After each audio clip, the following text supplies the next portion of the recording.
Well, hello, everyone, and thank you for joining me. I'm Jill Bloom, Group Publisher of Walls and Ceilings, and welcome to If Walls Could Talk.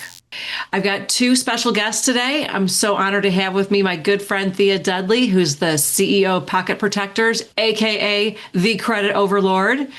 And also, we've got somebody new today. We got Ryan Ayers, who is the CEO and co-founder of Supply. Ryan, it's great to meet you, and thank you so much for joining us. Yeah, Jill, thank you so much for having us. Excited to be here and share what we're seeing out in the field. So Thea, let's start with you. So you and I have been talking recently. There's some changes that are coming up with Visa that every single contractor that is listening, this is critical because it comes to the bottom line and charges. What does everybody need to know? Well, this is one of those things that it kind of ekes out, and it's not like they really promote it and say, here's what's happening. And the only reason I caught wind of it was because, Ryan and I hang out together a lot. And he sent me something saying, hey, look, this is what's happening. But Visa is really making some dramatic changes to their interchange rate. And I know it's kind of one of those fuzzy words that everybody knows, but doesn't really know what it does. But it goes into effect in October. So there's really a very limited time. That's why I brought Ryan along and said, can you break down interchange rates for us and explain what this actually means in layman terms? Yeah, definitely, Thea.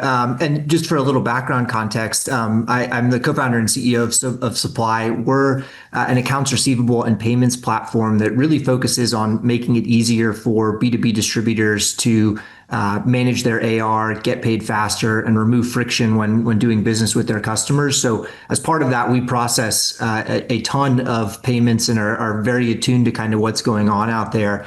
So really what's changing here is some implications around something called interchange optimization, which may be a term folks are familiar with, maybe not.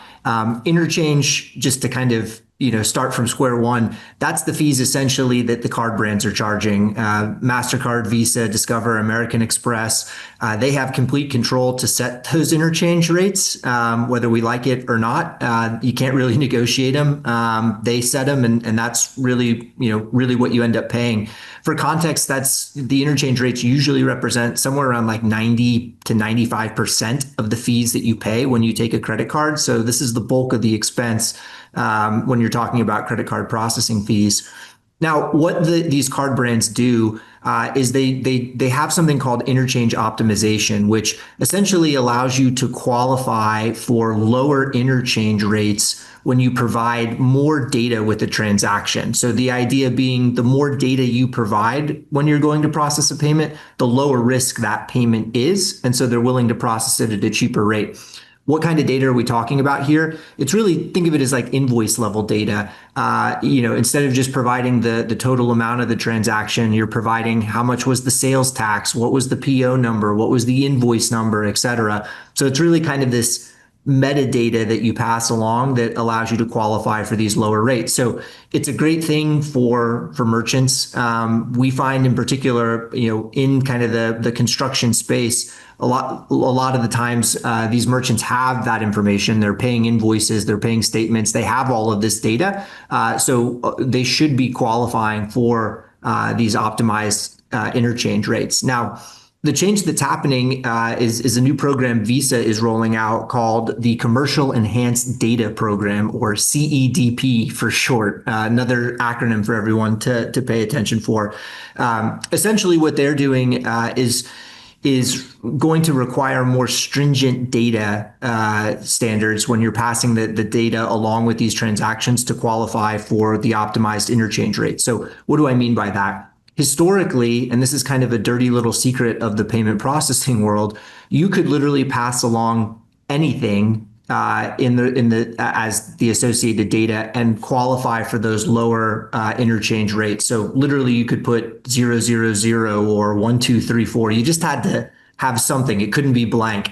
Well, the card brands have kind of caught on to this trend. And now finally, with some of the advances in AI and OCR and machine learning, actually have a way to scalably police it. And so, Thea, like you mentioned, starting in October, Visa is actually now going to be cracking down and using AI to verify if the data being passed with these transactions is valid or not. And if it's not, they're no longer going to qualify those transactions for the optimized interchange rates. And so this is pretty meaningful too. I mean, we're talking, 25 to 75 basis points, or 0.25 to 0.75%. I mean, this is real dollars when you think about the volume a lot of these guys are processing. So Ryan, what do you mean when you say the data is being passed? Like, what are they doing with the data? Meaning the data they're collecting from the customer, like the personal privacy type thing, and using that in other ways? Like, what do you mean by data being passed? Yeah, it's really, Joe, more around kind of the data associated with what's being paid for. So it's more that invoice level data. All right. So PO, invoice number, sales tax, et cetera. And so what this is really going to do, it's going to put a priority on having a payment system or payment provider that is connected and can talk to your accounting system or your ERP, right? Because that's where all of this data lives. Realistically, you're not going to have someone sitting there manually punching in, the amount of the credit card transaction into their terminal and then having to go in and try to enter all of this associated data by hand. So I think for folks out there, it really puts an impetus on making sure that your payment system is talking to your accounting system, where you can naturally just grab this data and automatically pass it along without any manual work. Well, and it used to be called like level 2 and level 3 is how it, for credit people or for, your accounting folks, it was called level 2 and level 3. And so that's how you were able to lower some of those rates. Well, now Visa's changed it to this CEDP and made it a little more complicated. But how long, Ryan, before the other companies? I mean, usually if one of them does it, you start seeing the rest of the dominoes fall. So is this just the tip of the iceberg? I think so. Yeah. I mean, it's the world obviously has changed significantly over the last few years with the advances in AI and machine learning. And I think that was the big issue here. There was no way for these guys to really scalably police things like this. And, as a result, there was kind of a proliferation of this fake data practice of, just sort of passing along placeholder data.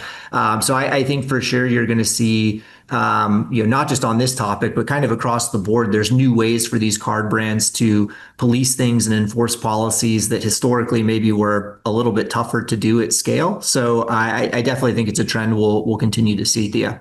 God, it's hard enough to get people to pay. And then you throw on, now there's another level of complexity to the credit card. So what can we do? What can, businesses that are taking credit cards, what do they need to do moving forward? What do they need to know to protect themselves and get those lower rates? Yeah. Step one is having a conversation with your processor, right? Which, it amazes me how often people sign up for merchant processing. It's one of the first things they do when they start the business, and then they never talk to that processor again. And we recommend being in, more frequent contact with your processor anyways. You should be watching your bills like a hawk. You are able to go back and renegotiate processing rates with your processor. That's something you should be looking at least on probably an annual basis. And I think that's kind of part of this conversation. You should go and ask your processing partner, hey, are you aware of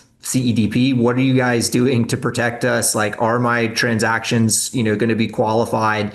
And really understand kind of, what their plan is. And if they don't have one, or the plan is, well, you've got to enter in all of this data now that you didn't have to before. I think it warrants kind of a conversation around, hey, does it make sense for us to look for a more integrated solution that's going to connect to our accounting system, and actually pull that data for us? And, beyond just kind of the lower interchange optimization rates, right? Like, are you manually entering every payment you take today back into that ERP? Is someone spending a ton of time keeping these payments in, right? So there's additional benefits here to having that connection between your accounting system and your payment system beyond just the interchange optimization rate. So I think it's just a really good catalyst, for folks to kind of look at their tools today. Have that conversation with their provider and make sure they're protected for October. Sounds great. Well, there's no doubt, Ryan. We need to be talking to you also more often when we get on with Thea, so we can dive into the weeds on some of the technicalities. But all right. Well, it sounds like contractors need to be setting up some phone calls with their processors. How do they find you, Ryan? If anybody has any questions, how do they find you? Yeah, so you can check out more information on our website. It's www.gosupply.com. That's also, you can find us on LinkedIn as well. And there you can connect and grab some time with myself or one of my team members to really kind of dive in to any of these questions in more detail. Oh, absolutely. Sounds great. And Thea, if anybody has any questions, where's the best way to find you? They could reach me at thea@creditoverlord.com. Sounds great. Well, Thea and Ryan, thank you so much for your expert insight. This is really great for everybody to hear.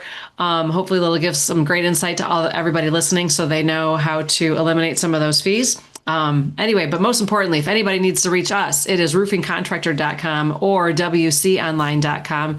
And make sure you sign up for all our free content, follow us on our social media channels, but most importantly, stay safe and healthy. We can't wait to talk to you soon. Thanks again, Thea and Ryan. Oh, thank you. Thank you.